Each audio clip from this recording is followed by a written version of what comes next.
Break ನಂತರ ಬೆಂಗಳೂರು ಫಸ್ಟ್ಗೆ ಸ್ವಾಗತ.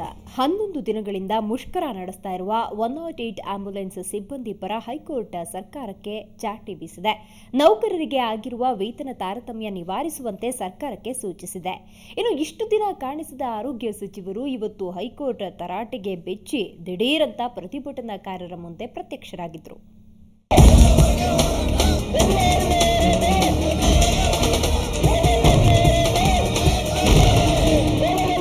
ವಿವಿಧ ಬೇಡಿಕೆಗಳ ಈಡೇರಿಕೆಗೆ ಆಗ್ರಹಿಸಿ 108 ಆಂಬ್ಯುಲೆನ್ಸ್ ಸಿಬ್ಬಂದಿ ಮುಷ್ಕರ ಆರಂಭಿಸಿ 11 ದಿನಗಳಾಯಿತು.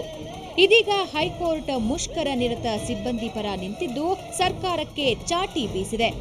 ನೌಕರರ ವೇತನ ತಾರತಮ್ಯದ ಬಗ್ಗೆ ತೀವ್ರ ಆಕ್ಷೇಪ ವ್ಯಕ್ತಪಡಿಸಿದ ಹೈಕೋರ್ಟ್ ವೇತನ ಮತ್ತು ಭತ್ಯೆ ನಿಗದಿಪಡಿಸಲು ಏನು ತೊಂದರೆ ಅಂತ ಸರ್ಕಾರವನ್ನ ಪ್ರಶ್ನಿಸಿದೆ. ಅಲ್ಲದೆ ಕೂಡಲೇ ಈ ವೇತನ ಸಮಸ್ಯೆ ನಿವಾರಿಸಿ ಅಂತ ಸರ್ಕಾರಕ್ಕೆ ಖಡಕ್ ಸೂಚನೆ ನೀಡಿದೆ. ಈ ಬಗ್ಗೆ ನಾಳೆ ಕೋರ್ಟ್ಗೆ ಸ್ಪಷ್ಟನೆ ನೀಡುವಂತೆ ಸರ್ಕಾರಕ್ಕೆ ಆದೇಶಿಸಿದೆ. ಇನ್ನು ಹೈಕೋರ್ಟ್ ಧೋರಣೆಯನ್ನ ಮುಷ್ಕರ ನಿರತರು ಸ್ವಾಗತಿಸಿದ್ರು, ಮುಷ್ಕರ ಮುಂದುವರಿಸಲು ತೀರ್ಮಾನಿಸಿದ್ದಾರೆ. ಸರ್ಕಾರದ ಏನು ಪ್ರಿನ್ಸಿಪಲ್ ಸೆಕ್ರೆಟರಿ ಸಮಿತಿ ರಚನೆ ಮಾಡಿ ಮಾಡ್ತೀವಿ ಎಲ್ಲ ಇದು ಮಾಡ್ತಿದ್ರು, ಅದನ್ನು ಸ್ವಾಗತ ಬಯಸ್ತೀವಿ. ಆದರೆ ಅದೇ ಒಂದು ಆರೋಗ್ಯ ಇಲಾಖೆಯಲ್ಲಿ ಉನ್ನತ ಮಟ್ಟದ ಅಧಿಕಾರಿಗಳ ವರ್ಗದಲ್ಲಿ 2 ಸಲ ಮೀಟಿಂಗ್ ಆಗಿತ್ತು. ಅದ್ಯಾವ ಕಾರ್ಯರೂಪ ಬಂದಿದೆ. ಅದನ್ನು ಈಗ ಏನು ಈ ಸಚಿವರಿಲ್ಲ, ಅವಾಗ ಈ ಸಚಿವರಿಲ್ಲ, ಬೇರೆ ಸಚಿವರು. ಆದರೆ ಇವರು ಏನು ಸೆಕ್ರೆಟರಿ ಅವರು ಏನಿದ್ದಾರೆ ಮತ್ತು ಕಮಿಷನರ್ ಏನಿದ್ದಾರೆ ಅವರೇ ಅಧಿಕಾರಿಗಳು. ಹೈಕೋರ್ಟ್ ತರಾಟೆಗೆ ಬೆಚ್ಚಿದ ಆರೋಗ್ಯ ಸಚಿವ ಯುಟಿ ಖಾದರ್ ಇವತ್ತು ಮೊದಲ ಬಾರಿಗೆ ಪ್ರತಿಭಟನಾಕಾರರ ಸಮಸ್ಯೆ ಆಲಿಸಲು ಫ್ರೀಡಂ ಪಾರ್ಕ್ಗೆ ಬಂದಿದ್ರು. ಆದರೆ ಯಾವುದೇ ಬೇಡಿಕೆ ಈಡೇರಿಸೋ ಭರವಸೆ ಮಾತ್ರ ಕೊಡಲಿಲ್ಲ. ಬದಲಾಗಿ ಕಾನೂನು ಚೌಕಟ್ಟಿನಲ್ಲಿ ಕ್ರಮ ಕೈಗೊಳ್ಳೋದಾಗಿ ಹೇಳಿ ಜಾರಿಕೊಂಡ್ರು. ಇದರ ಬಗ್ಗೆ ನಾನು ಹೇಳಿದೆ, ನಮ್ಮ ವ್ಯಾಪ್ತಿಯಲ್ಲಿದೆ ಅದರ ಬಗ್ಗೆ ನಾವು ಕೂತ್ಕೊಂಡು ಚರ್ಚೆ ಮಾಡಿಸ್ತೇವೆ. ನನ್ನ ವ್ಯಾಪ್ತಿಯಲ್ಲಿ ನನಗೆ ಕೇಳಲಿಕ್ಕೆ ಆಗುವುದಿಲ್ಲ. ಇದರಲ್ಲಿ ವಿಚಾರಕ್ಕೆ ಸೇವಾ ಬದ್ಧತೆಯಲ್ಲಿ ಇನ್ನೊಂದಿಲ್ಲ, ಬಸ್ ಅದು ನಮಗೆ ನನ್ನ ವ್ಯಾಪ್ತಿಯಲ್ಲಿ ಬರುವುದಿಲ್ಲ. ಮತ್ತು ಇದ್ಯಾರದೇ ಅವರವರ ಎಂಪ್ಲಾಯರ್ಸ್ ನೋಡಿಕೊಳ್ಳುವಂಥದ್ದು. ಸೊ ಆ ರೀತಿ ಆಗುವಂಥದ್ದು ಈಗ ನಾನು ಸ್ಪಷ್ಟವಾಗಿ ಬಂದು ಹೇಳಿದ್ದೇನೆ, ಅದಕ್ಕೆ ಅನುಗುಣವಾಗಿ ಮುಂದೆ.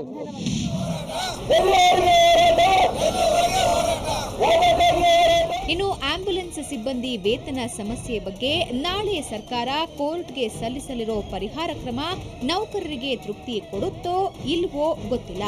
ಆದರೆ ಹೈಕೋರ್ಟ್ ಮಧ್ಯಪ್ರವೇಶದಿಂದ ಮುಷ್ಕರ ನಿಲ್ಲುವ ಸುಳಿವಂತೂ ಸಿಕ್ಕಿದೆ.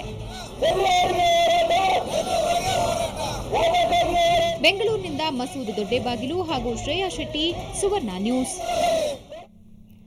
ಸಮಾಜ ಕಲ್ಯಾಣ ಇಲಾಖೆಯ ಮಾಜಿ ಸಚಿವರೊಬ್ಬರ ಅಂಗರಕ್ಷಕನ ಮನೆ ಮೇಲೆ ಲೋಕಾಯುಕ್ತ ಪೊಲೀಸರು ದಾಳಿ ನಡೆಸಿದರು. ಬೆಳ್ಳಂಬೆಳಗ್ಗೆ ನಡೆದ ದಾಳಿಯಲ್ಲಿ ಲಕ್ಷಾಂತರ ರೂಪಾಯಿ ಮೌಲ್ಯದ ಆಸ್ತಿ ಪತ್ತೆಯಾಗಿದೆ.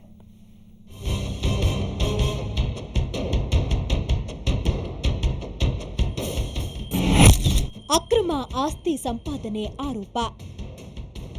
ಗನ್ಮ್ಯಾನ್ ಮನೆ ಮೇಲೆ ಲೋಕ ರೇಡ್. ಸಮಾಜ ಕಲ್ಯಾಣ ಇಲಾಖೆಯ ಮಾಜಿ ಸಚಿವ ಎ ನಾರಾಯಣಸ್ವಾಮಿ ಅವರ ಗನ್ಮ್ಯಾನ್ ಶ್ರೀನಿವಾಸ್ಗೆ ಇವತ್ತು ಶಾಕ್ ಆಗಿತ್ತು. ಬೆಳ್ಳಂಬೆಳಗ್ಗೆ ಲೋಕಾಯುಕ್ತ ಪೊಲೀಸರು ಅವರ ಮನೆ ಮೇಲೆ ದಾಳಿ ನಡೆಸಿದ್ರು.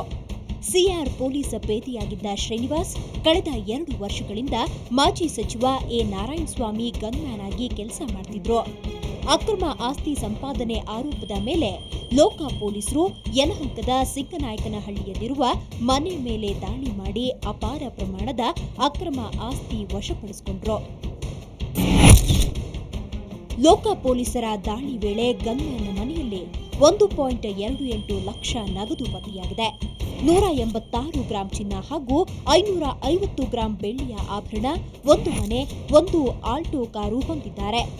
ಸಿಂಗನಾಯಕನಹಳ್ಳಿಯಲ್ಲಿ 8 ಗುಂಟೆ ಜಮೀನು, ತಾಯಿ ಮುನಿಯಮ್ಮ ಹೆಸರಲ್ಲಿ 38 ಸೈಟ್, ಮತ್ತೊಂದೆಡೆ ತಾಯಿ ಹೆಸರಲ್ಲೇ 1.25 ಗುಂಟೆ ಜಮೀನಿದೆ.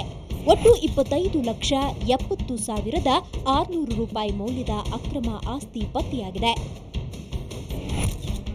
ಇದೇ ರೀತಿ ಬೇರೆ ಬೇರೆ ಜನಪ್ರತಿನಿಧಿಗಳು, ಅಧಿಕಾರಿಗಳ ಗನ್ಮ್ಯಾನ್ ಮನೆ ಮೇಲೂ ದಾಳಿ ನಡೆಸಿದ್ರೆ ಮತ್ತೆಷ್ಟು ಅಕ್ರಮ ಆಸ್ತಿ ಪತ್ತೆಯಾಗಬಹುದು ನೀವೇ ಊಹಿಸಿ. ಬೆಂಗಳೂರಿನಿಂದ ಆನಿಕಲ್ ಮಂಜು ಜೊತೆ ಅಶ್ವಥ್, ಸುವರ್ಣ ನ್ಯೂಸ್. ಶ್ರೀ ಸಾಯಿ ಗೋಲ್ಡ್ ಪ್ಯಾಲೇಸ್ನ ಇಂದಿನ ಚಿನ್ನದ ದರ ಏನಿದೆ ಬನ್ನಿ ನೋಡು.